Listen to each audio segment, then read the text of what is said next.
what's the impact of $100 billion coming into Bitcoin? Uh, you know, well, I think we've seen what the impact of, $10 billion coming into Bitcoin in 2021 is. What's the impact of $100 billion coming into Bitcoin? Uh, I think it could 10x Bitcoin. That's kind of my gut feel. So, you know, uh, and roughly speaking, rough math on these numbers is we kind of know that. Well, let's say it's at right now at 50,000. I'm just going to round it up to 50,000.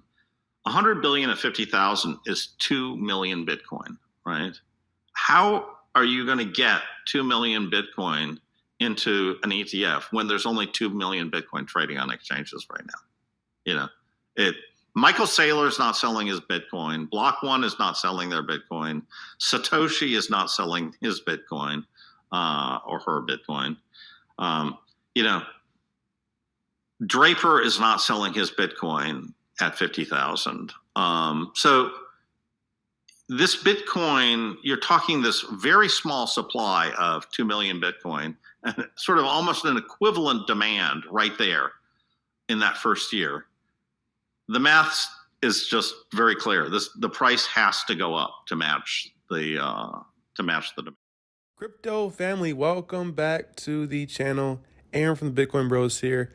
And as you just saw in that clip there, the math on the Bitcoin ETF that is coming very, very soon. What does that mean for Bitcoin's price? Does it mean it's going to be going up? Potentially, we will see over the next year or so. And if you are new to the channel, please consider subscribing. We have new Bitcoin, crypto, financial related content coming out every single day. And we talk about that a lot on our channel, the supply shock that could potentially be coming, not even with the ETF coming, but just in general, as you've seen a lot of Bitcoin getting taken off of exchanges, especially after the FTX dump, people started to realize these exchanges aren't as safe as you would think they would be. And I think people took their Bitcoin and put it in cold storage. Currently, there's only around 2.3 million Bitcoin left on exchanges, right? So when the ETF does come, BlackRock, Fidelity, all these asset managers, they're going to have to buy this Bitcoin and hold it for all of their customers. So it's just going to take more and more Bitcoin off of exchanges. So that could lead to a supply shock in the future for Bitcoin, which could really lead to a lot of price gains, just like that clip at the beginning of the video was showing. And then if we check out the current state of the market, Bitcoin's currently trading at around 41,000. The market is in greed. We've seen altcoins blast off over the past month or so, just up hundreds of percents. We're starting to have a little bit of a pullback. Bitcoin's down 6% in the past week. You see Ethereum down there a little bit. Cardano has actually been up here over the past week, up 31%. But a little bit of a sell-off here in the past week. A lot of greed in the market. So some people were taking profits after Bitcoin had the big run all the way up to $44,000. But let's go ahead. We're going to jump into some recent news, look at some charts. Let's go ahead and just jump into it here today. So as you can see here, the Bitcoin price looks very similar to this Wall Street cheat sheet psychology of the market cycle. So you can see back here in 2021, Bitcoin's price went all the way up to around $70,000.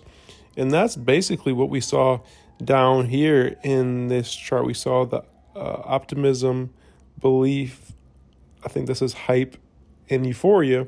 That's what we saw back in 2021. And we went through the anger, the denial, the panic, and then the depression. That's what we saw all of here during the Bitcoin bear market.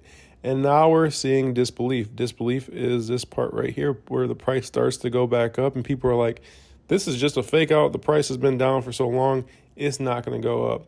So that's the disbelief stage, and we have started to see that. And now we're back here at the beginning, back at hope. So after hope, that's when you go into a potential another bull market. And this lines up pretty well with the 4-year halving cycle. We have the halving next year.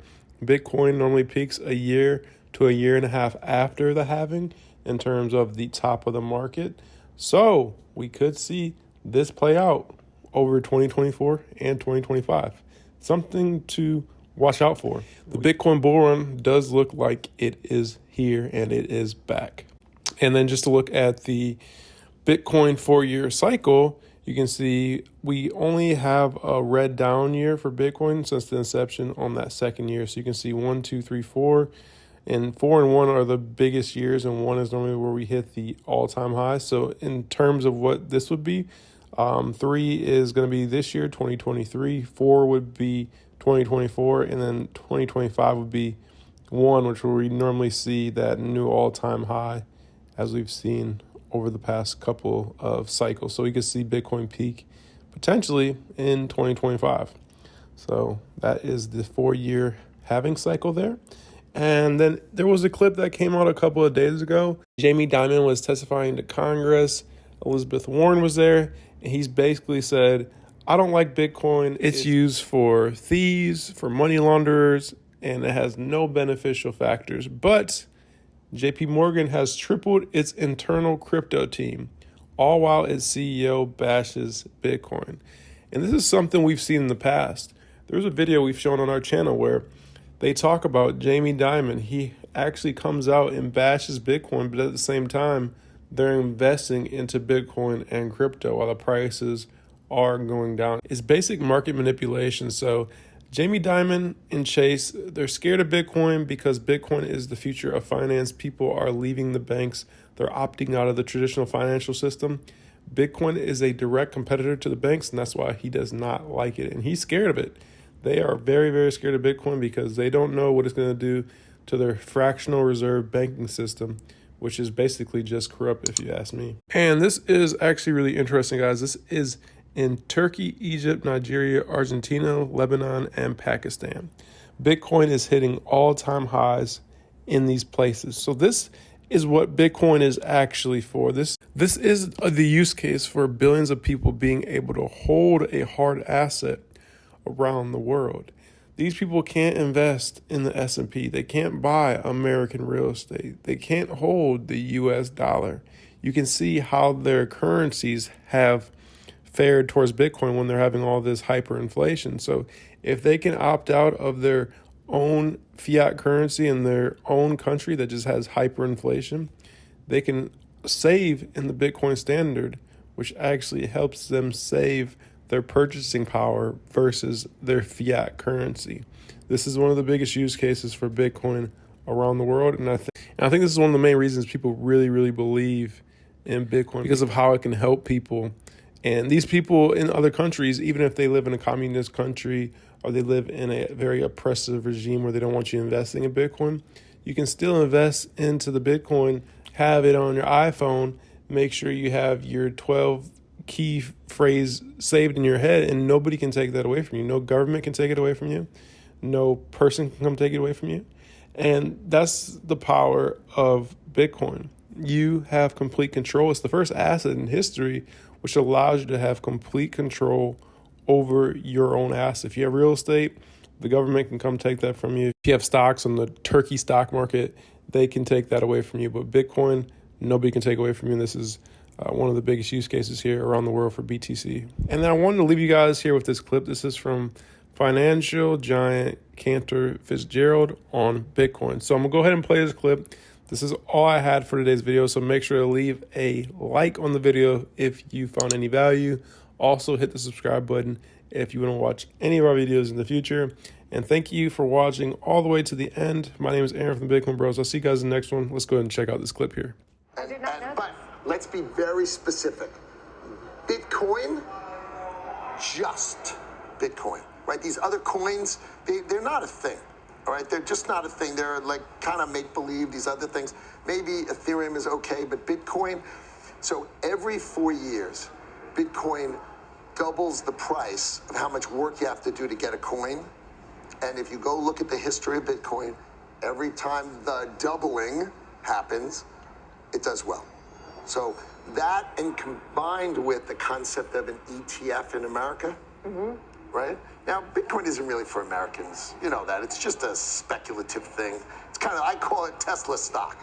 It's kind of like Tesla stock, right? It's just something to trade. It's not, like, why is Tesla Tesla? The answer is because everybody buys it and it goes up. I mean, it's not like the fundamentals of Tesla or the Why do fundamentals. you like that? Why, Well, if it's just a speculative trade? Bitcoin or Because I Tesla? think the halving and the way the world works these days, there's a lot of people who are worried about the fact that we run $2 trillion deficits, right? And there's a lot of the world that really wants to buy things. So they want to buy stable coins, right? And I'm a big fan of the stable coin called Tether. Because you do business for them. Well, I hold their treasuries, right? So I keep their treasuries, and they have a lot of treasuries. They're over $90 billion now. So I'm a big fan of Tethers. I think they're an excellent, interesting way that if you go to Argentina, right now, right, you have the new president of Argentina. Remember, he said he was going to use the dollar to run the country. You know, the only problem with that is you need some. You need some of your own dollars to run your country in dollars. Like for us, it's pretty easy. We print them. It's easy for us. We go to the printing press, we have some dollars. They don't have them. So the idea of them doing it in dollars was a really fun thing to say to get elected, but you can't really do it unless you have reserves. And they don't have reserves. So they can't do that. It's interesting that you're saying this. Last week, Jamie